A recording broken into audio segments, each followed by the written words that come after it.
Hi, I'm Brady Bryan, presenting R&D tax credits for engineering firms. If there's one thing I hope to drive home today is that R&D tax credits are for engineering. We're going to walk through the basics, we're going to look through some case studies, and really hope to dispel some of the main myths out there about R&D tax credits. As I mentioned, I'm Brady Bryan, CEO of BRAYN Specialty Tax Incentives, and originally born and raised in the Houston, Texas area, came out west to go to law school in California, and now reside in Las Vegas with my wife, 3 children, and 3 French bulldogs. A little bit about the Brainiacs. The Brainiacs are a tax special forces team of attorneys, accountants, and engineers whose prime directive it is to save you money. In fact, we help architecture and engineering firms claim over $1,500 per person per year on average. Little bit about the R&D tax credit is that it's almost 40 years old, about 39 years old right now, but it's now permanent. It's a permanent fixture in the tax code. It is an activities-based credit, which will guide us on some of our discussions later on. And it includes a very broad definition of R&D. And the back of the napkin number, about 9% of your qualifying research expenses can qualify as a credit. So in general, if you've got $100,000 in qualifying research expenses, that may result in about an $80,000 to $90,000 tax credit. Over 40 states have similar state tax credits, so it's important to look state by state where you have employees. And the first thing I want to do is dispel the myth that what we do just does not qualify. And the R&D tax credit research and development is synonymous with design under the tax code. And because Brainiacs also serve so many A&E firms, we really are able to go in and harness ERP systems like Azure, Envision, and VantagePoint, Uninet, BST, and others to really look at those qualifying activities and ensure we don't lose good money and lose out on those savings. And R&D, if there's one thing I want you to walk away from today, it applies to engineering. Let's drive that home. Say it with me. R&D can apply to engineering. We have over a 25-year history of case law here that support this and go into great detail on fee types and funding, and even work performed under billable contracts can qualify for R&D. So if there's one takeaway that I want to drive home today is that R&D can apply to engineering. So I need to put on my professorial tweed jacket here and dig down back to 1981 when the R&D tax credit was first enacted. And really, we've seen a lot of growth from then. It was very difficult to take the credit from 1981 to 2003, but then we saw an expanded definition. And now we see a lot more A&E firms really starting from then, starting also more in 2009 to 11. A lot of A&E firms start to successfully take this credit. Further, we later have the Trinity Court opinion, which is a Fifth Circuit Court of Appeals opinion, and most recently we have a landmark case, Populous Architecture, Populous Holdings, Inc., where they were able to take tax credits under fixed fee contracts. And so that was a December 2019 decision. But the long and short of this, ladies and gentlemen, is that over the last 40 years, we see a progressive, expanded definition of R&D. So we're going to go into this definition a little bit, but just think about this, that not only can it apply to engineering, but wide is the road to the definition of R&D, and narrow are the exclusions and the exceptions. So just keep that in mind as we go through this today. So there is what's called the 4-part test. All 4 of these boxes need to be checked in order for a project or activity to be qualified. Now, I'll show you as we go through this that it's not that difficult for an engineering firm to check these boxes as they are participating in their, potentially what they might call their routine design processes. Here, we have to be doing something which called the permitted purpose. So we're doing something new or improved as it relates to a process, product, formula, invention, or anything like that. And so just think you could have a new project that comes in. Now, we often be dealing with some kind of technical uncertainty. Now, this doesn't have to be something new to the knowledge of mankind. It just needs to be new to you. So we have some sort of objective technical uncertainty, and it could easily be, what is the most appropriate final design of this business component? And if you don't know the answer to that from the get-go, then you have objective technical uncertainty. Technological in nature. This is usually very easy to meet for an engineering firm, because here we're dealing with the principles of engineering, which is cited directly here. We're looking at the process of experimentation based on engineering, physics, chemistry, biology, computer science. Existing principles are okay. So here we're looking at the hard sciences, not the soft sciences. That's usually very easy to meet for an engineering firm. Finally, process of experimentation. Did we look at more than, or looked at one alternative or more in this process? If so, then we meet all 4 parts of the 4-part test here. So let me give you an example. What we do every day, and this is probably true of you as you're going through your day-to-day routines.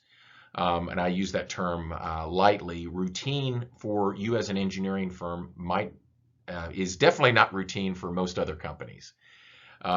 So here, if you have a drawing or a model that is version 2 or beyond, that is proof in the pudding of what? Number 1, you looked at least one alternative, or else it would be version 1. That we're dealing with something technical in nature. We're dealing with an engineering model or drawing. Additionally, there was some sort of objective technical uncertainty, or else, again, it would be version 1. And then finally, we're dealing something with new or improved, or else, why do we have this drawing to begin with? So I think that is a great example of proof in the pudding that we meet the 4-part test on any of these examples down here. Now, as I mentioned, wide is the road to the definition of R&D. Narrow are the exclusions. And so there are some exclusions. Now, these are narrowly tailored. So let's go through some of these. R&D performed outside of the United States. So if you have a modeler or a drafter or somebody that is outside of the United States or its territories, we cannot include those costs in the R&D tax credit. It's as simple as that. R&D after commercial production has started. In the case of AEC, that would be really after construction has started for you. And so we would look at the earlier activities in the design process for qualification. Things that are aesthetic or cosmetic, seasonal type design decisions only. So artistic renderings without any technical underlying component usually won't qualify. But if we are trying to do something technical to achieve that, that can qualify. Now, the big one here for most architecture and engineering firms is going to be funded research. And I want to quote the Princess Bride here. Is, a lot of people hear funded research, but I don't think you know what that term means for most folks. Maybe you do. But funded research does not mean just billable time, because work performed under billable contracts may qualify. The devil's in the details. So we need to go through there and look. Typically, think time and materials. That's what we're typically referring to when we say funded research. So something where you don't really have skin in the game, that you're going to be paid regardless of the success and the outcome of the design. So think about time and materials, but I do want to go further into funded research because that is the primary hiccup or thing to be on the lookout for engineering firms. Now, funded research, again, this is bad. This is a bad sandbox to be in for purposes of the research tax credit. Again, think T&M. Now, fixed fee lump sum, generally very good. In fact, there's over 25 years of engineering case law that looks into that, as well as really digs into not to exceed contracts, cost plus fixed fee contracts, and really digs in to the analysis necessary. So when you're looking at T&M, generally bad. Fixed fee, generally good. NTE and all the others, this requires a case-by-case look into every single one of those. Now, ladies and gentlemen, we're moving on to one of my favorite subjects, the legal cases as it pertains to the research and development tax credit. We're going to be talking about a number of cases, primarily the Populous Holdings case and the Geosyntek case. These cases are hugely important.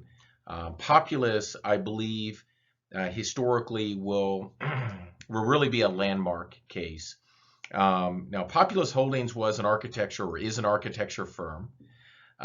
They claimed credits in 2011 and carry forwards from 2010. This is a U.S. tax court case, and this did just recently come out in December of 2019. So very recent relative to tax proceedings and tax law. And now there were several hundred projects, and of those projects, the IRS wanted to really look at 5 and see how they applied in general against everything once they dug into those. And that's a pretty common methodology that you would use, is selecting a number of projects, seeing what you can determine, and applying that across the board to all of the credits. Here, really the main issue was whether or not these contracts were funded, but also this is a summary judgment.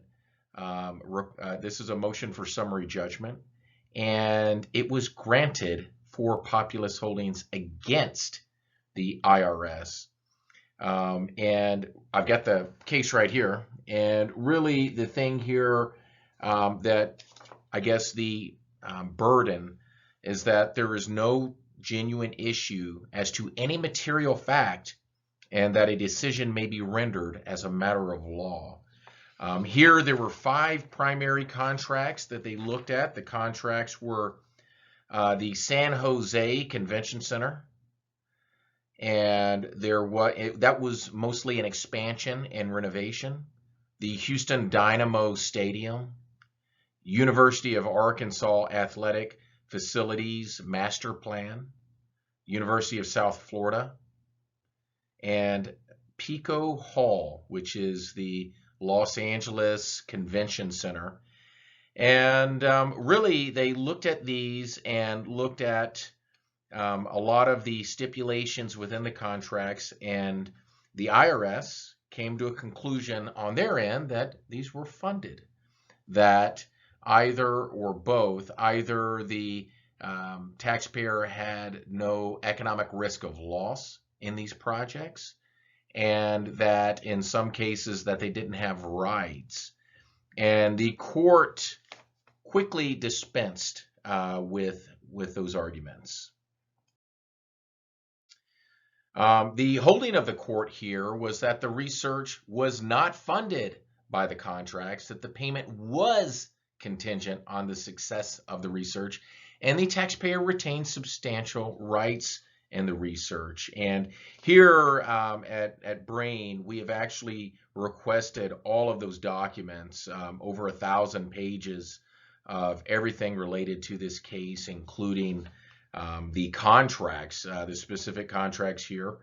And we've reviewed these, and really none of this comes as a surprise to us. We've got 25 years of case law, 25 years that start from the Fairchild case to the Lockheed Martin case to the Geosyntek case, Trinity case, Dynetics case, and of course, most recently, the Populous case. And I believe that this is going to go down as a landmark decision. Again, not just for architecture, but also for professional services at large, including engineering, most likely analogous to software development and others.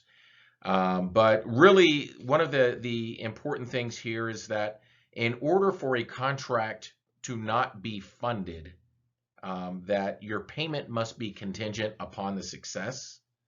And the court here found that these fixed fee contracts were inherently risky. And this is also somewhat related, actually very related to, do you recall in our earlier conversation or earlier presentation about the four-part test? The first thing we covered was, well, one of the things that we covered was the business component. Are we doing something new or improved? And so this is called the permitted purpose test. Something new or improved as it relates to a product, process, technique, formula, invention. And here we've got a new project. What is the business component? And here the court actually describes acceptance of the final product. So payment was contingent on the, or conditional on the acceptance of the final product.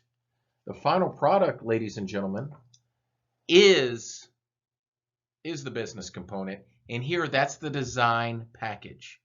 So it's very interesting. Fixed fee contracts have that related nuance to them with the permitted purpose and business component test. And so in general, fixed price contracts have been considered unfunded research. They cite Geosyntek in there that we're going to go into. And they also discussed substantial rights. Does a taxpayer retain substantial rights? So those two prongs have to be met in order for it to be not funded.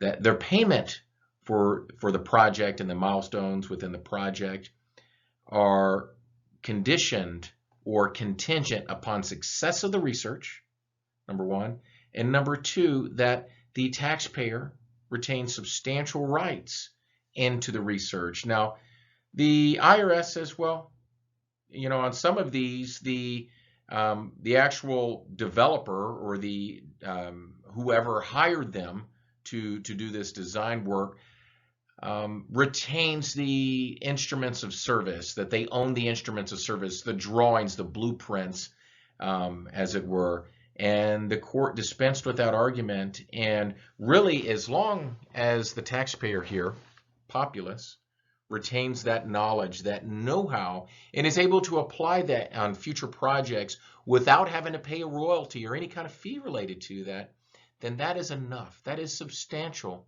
rights in the research that they can apply on future projects should they wish.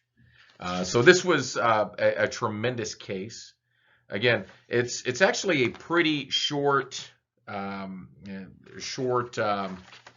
publication, published on December 9th of 2019 and signed by Joseph Robert Gioke, who is the judge here. And again, we haven't heard a lot from everybody in this case, but I believe this will go down as a landmark case. Now, I wanted to go a little bit more towards what other cases this was really relying on and that they cited. So here, again, Populous Holdings, all of these cases were mentioned in the Populous case. Geosyntek, I did want to spend a little bit more time on. Geosyntek is a geotechnical engineering firm. I believe they're based out of Pensacola, Florida. Maybe 1,500 person, 1,800 person firm, I think. I don't know, don't quote me on that. But primarily based in the southeast there. And there were two different groups of contracts that they looked at. And one group was the fixed fee contracts, and the court held there that they were able to take the credit on those, that those were risky contracts, risky enough to where payment was contingent on the results of the research. And so that was dispensed with pretty quickly. And the second part of the research really, or the second part of the discussion, really hinged on a couple of contracts. And they were cost plus fixed fee with a cap. And now that's not to say that every cost plus fixed fee with a cap is going to be held up or down, qualifying or non-qualifying, but they did give us quite a bit of analysis that we can look at. So when we're doing this case-by-case analysis, again, we're talking about fixed fee, good area to be in, generally is going to qualify as non-funded. Time and materials, bad place to be in, generally is going to not qualify as, is going to not be included in the R&D tax credit and will be considered funded most of the time. Now, we're also in the world of not to exceeds and cost plus fixed fees and all other kinds of quasi contracts or quasi categorical contracts in this other area. And that's what Geosyntek deals with. And we're given a great deal of guidance there that looks at not only the scope of the contract and the fee provision and the payment provision, but also the warranty provision, the termination clause. The inspection provision was one thing that was discussed in detail. And so that relied a lot on the Fairchild case. And in the Fairchild case, we'll get into that a little bit more, but you'll need to know that to kind of understand the Geosyntek analysis here. But long story short on Geosyntek is that the fixed fees were held good. The cost plus fixed fees with a cap here were found not to be included in the R&D tax credit and were considered funded. And again, it had to do with a number of things, including the payment provisions, the accounting provisions, the invoicing provisions. All of these things were specified in there. And really, one of the big takeaways I get out of that is that if there is no third-party inspection clause in there, if you're going to be paid unless type language, and you're not responsible to warranty your work without being paid and getting a change order, then it's likely going to be considered funded. So that was a little bit more on the Geosyntek side, and it borrowed heavily from the Fairchild case, which looked at the design of military jets and milestone payments. Well, they were built under contract, designed under contract, and Fairchild was not going to get paid unless each milestone checked off. And there was a third-party Department of Defense inspector that inspected every single thing. Well, that often won't happen in the architectural and engineering and construction world until the actual construction begins. So it might be a longer process to determine whether there's going to be a third-party inspection. Well, that's proven out during the construction process. So it's a little bit different there. And so we, on the consulting end, have a pretty good job of demonstrating to the IRS. We've got, need to do a good job on demonstrating that analogy from the AEC vertical construction versus, as compared to the Fairchild Industries aspect of designing jets that are immediately inspected by the Department of Defense and pass yay or nay. So those are the primary cases that they relied on. Also, the Lockheed case was a rights case, and that a person or a taxpayer performing research on behalf of another needs to have substantial rights in the research. Now, interesting thing about all of these funding cases is that there is a mirror image rule. So that, what if you have a 1099 contractor? Well, who gets the credit if they're performing research? And so if you've got a 1099 modeler or 1099 drafter, essentially a contract employee, and you're paying them on a time and materials basis, now the economic risk of loss lies with who? Well, it lies with you, right? Because you're having to pay them hourly regardless. So yes, hopefully they'll deliver the drawings within the estimated 10 hours or 20 hours or whatever, but at the end of the day, you still owe them for the time spent. So it's very interesting here because the rule is a mirror image rule. So only one of the two taxpayers is going to get the tax credit for the work covered under that same contract.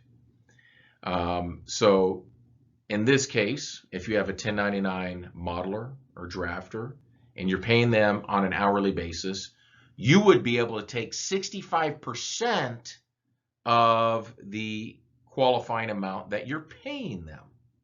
Now, on the other hand, what if you are an engineering firm, full service engineering firm, but then you sub out the geotechnical on a fixed fee basis to somebody and they deliver that to you? Well, who gets the credit there? Well, they do.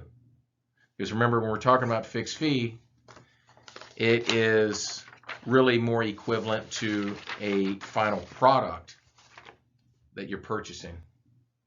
And here in this case, you would lose out on that credit if you're paying for somebody else to do your research on a fixed fee basis. But if you're paying them on a time and material basis, you could take 65% of the qualifying percentage of what you're paying them. So it's an interesting equation. It works both ways, but it's a mirror image rule. And there can be a shifting burden on the rights aspect of it as well. Now, one of the things I did want to mention is going back to the funding issue. It can get very, very technical and nuanced and down to the nitty-gritty. We have written below here, you'll see a link to an article that we wrote specifically on the Populous case, and it has links over here to the right to several of these cases and the citations if you wanted to look them up and read to your heart's delight or cure insomnia or whatever, or you could just give us a call too. We'd be glad to go through it with you. But that is funding in a nutshell. So to recap, funding, a taxpayer, in order to be not funded, needs to have economic risk. It needs to have substantial rights in the research.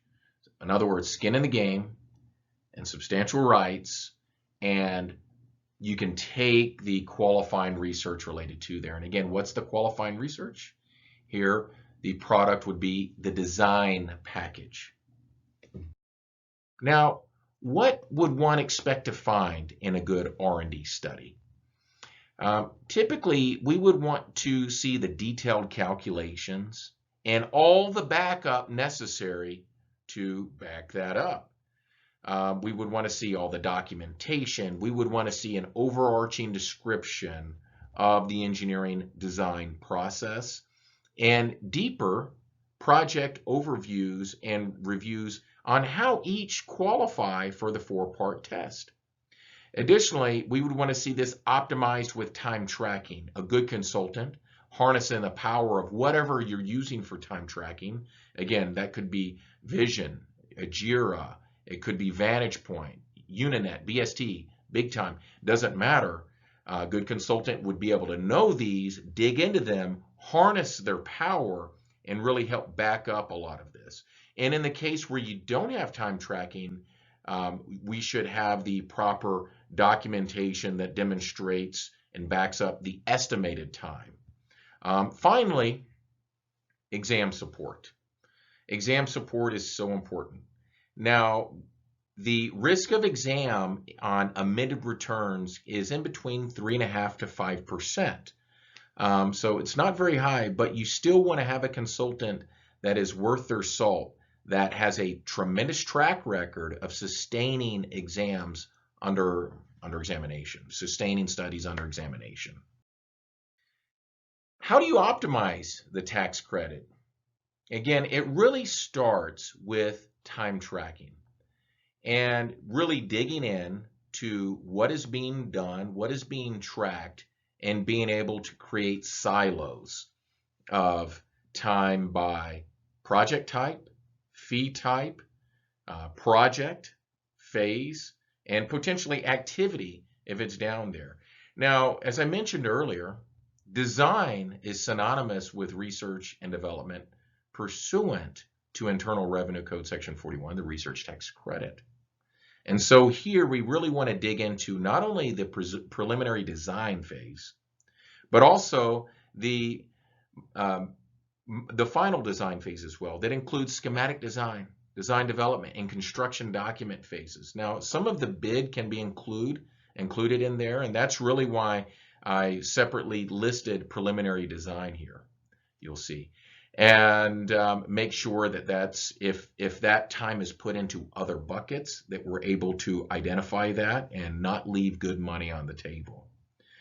Typically here, time spent in construction management, contract administration is not going to be qualifying, and that would be part of the exclusions, typically research performed after commercial production begins.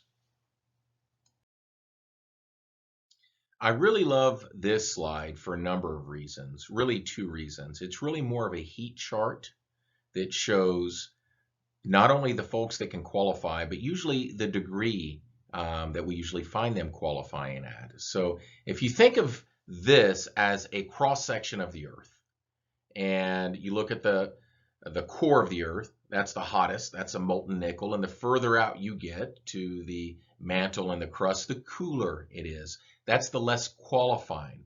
And the hotter it is, the more qualifying. So your core folks, your engineers, your designers, your modelers, and drafters, those folks are usually qualified at a much higher percentage. But a lot of folks will stop there. And the law supports us taking not only their time, but direct support and direct supervision of that R&D time. And that looks at the orange and yellow rungs here as well. So the orange rung includes direct supervision of that research and development. This could be partners, principals, officers, managers, and department heads. And we would look to their time in guiding that technical traffic, for lack of a better word here. And proper time tracking can help us identify that. And the yellow rung, as you go further out into the mantle there, that can include job captains or PMs and support folks, technical sales that are really supporting that engineering effort. And now the further out you get, administrative, tax folks, and whatnot, they're not going to be qualifying regarding the research tax credit here. Myth number 2, our firm is too small. Let's dispense with this myth right now. So regardless of the size of a firm, they're typically performing the same types of activities. It's just a question of scale. Additionally, the code allows us to go back and amend whatever years are open under the statute of limitations, which is typically 3 years. And so if you got a firm that is a $20,000 tax credit per year, and maybe that's not enough to move the needle for them to be able to go and take that credit, you can go back 3 years. So if you're looking at 2017, for example, 2018, 2019, and 2020, so the 3 prior years and the current year, you could be eligible in that hypothetical for maybe $80,000 in credits, which may move the needle for a taxpayer to make that decision to go ahead and do the study.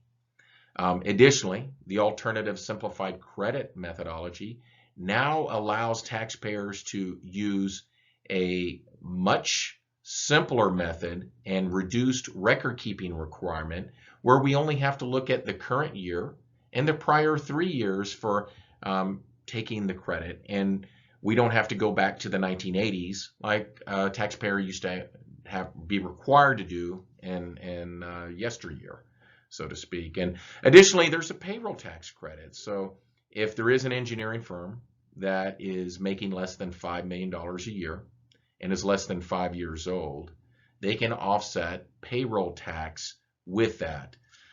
So that's another opportunity. Myth number 3, this process is too exhaustive. I've heard horror stories about it. And I would say, recall that the R&D tax credit has changed significantly over its 40-year life. And I would also say, talk to your CPA firm.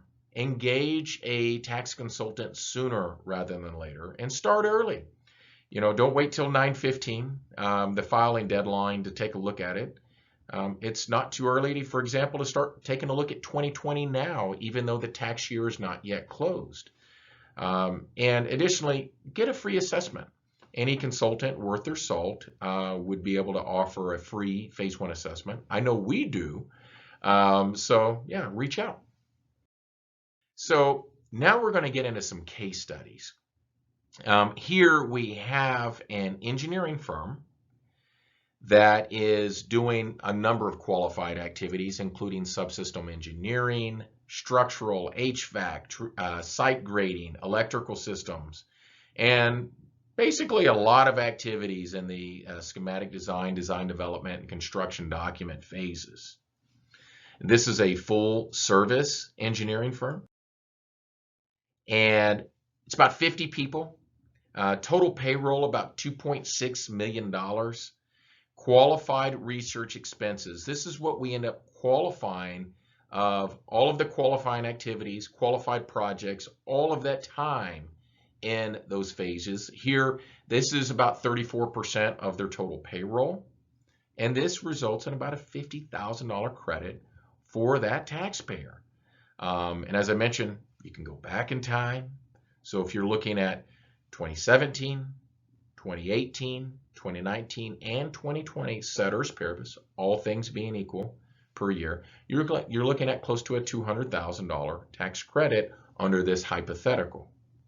So as you can see, this can add up very, very quickly and is one of the most powerful tax incentives in the code.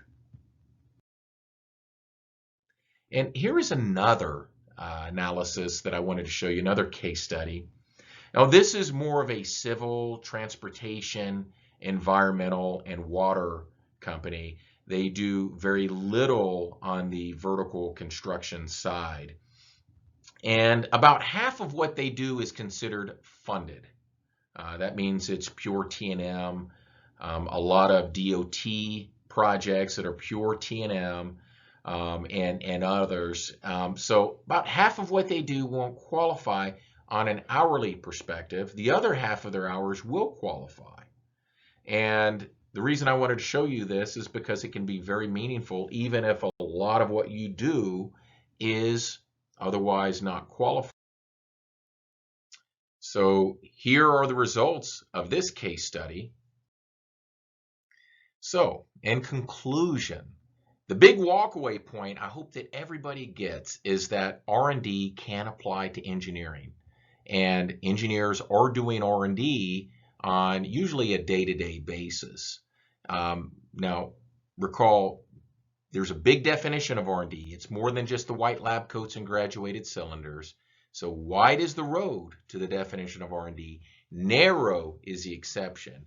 Among the biggest exception are going to be funded research, and that includes time and material and some others like that. But think fixed fee good, lump sum good, time and materials bad. Now, not to exceed contracts and others like that require a deeper case-by-case look. We looked at some great case studies. You can see how impactful these tax credits can be for you, and as well as time tracking. That's something to also take a look at It's better to get started sooner rather than later in looking at how you're tracking time. The main thing is making sure you're tracking time, and it's worth a look sooner rather than later. Don't wait till it's too late. Don't wait till it's filing time. I wanted to thank you all for your time today. Thank you for giving me 45 minutes of your time. And please reach out with any questions at all. My contact information is included herein. Thank you. So thank you again for your time today, for 45 minutes of your day. And just really appreciate your attention here. I know we covered quite a bit. And if you have any questions on anything, here is my contact information. You can give me a call. You can shoot me an email. Definitely connect with me on LinkedIn. We have all kinds of information that we're always putting out, as well as articles and whatnot. And one thing I would say is that especially on funding, the funding issue, the time tracking issues, any of those things, definitely reach out. Don't hesitate to reach out. We can provide free phase 1 assessments, and would love to chat. We've got folks there in Oregon. They can be available, and I'm there pretty often as well.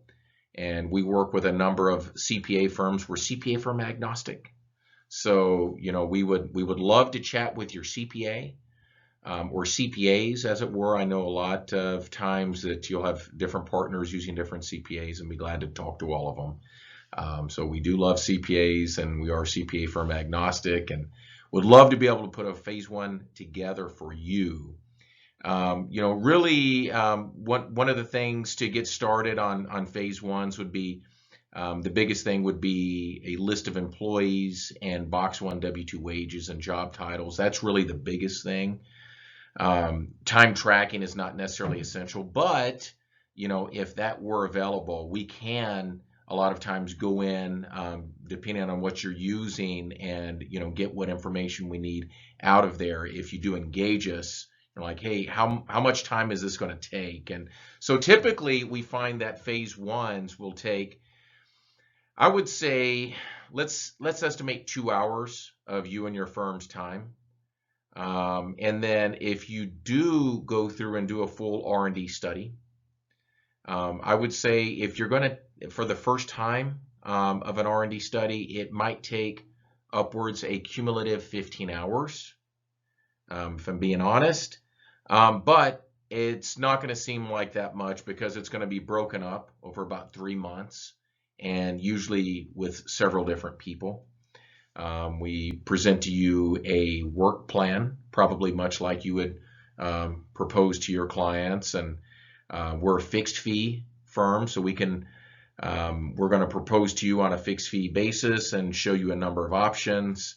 For example, looking at 2020, 2019, 2018, 2017, whatever years may be in play, and show you all of your available tax credits, estimated tax credits, and go from there. So would love to chat with you further, and let me know if you have any questions. You can reach out, and if you would like to hear anything more specific, each one of these subjects can be, like funding alone could be a full hour. As you can tell, it's very nuanced, very detailed. I could easily spend a full hour on that. I could spend a full hour on Populous alone. I can spend a full hour on Geosyntek alone. So if there's anything here that you would like to hear further, please let me know. Would also love to hear your feedback from this course, and really look forward to hearing from you. Again, thank you so much. Have a wonderful week, and we'll talk to you soon.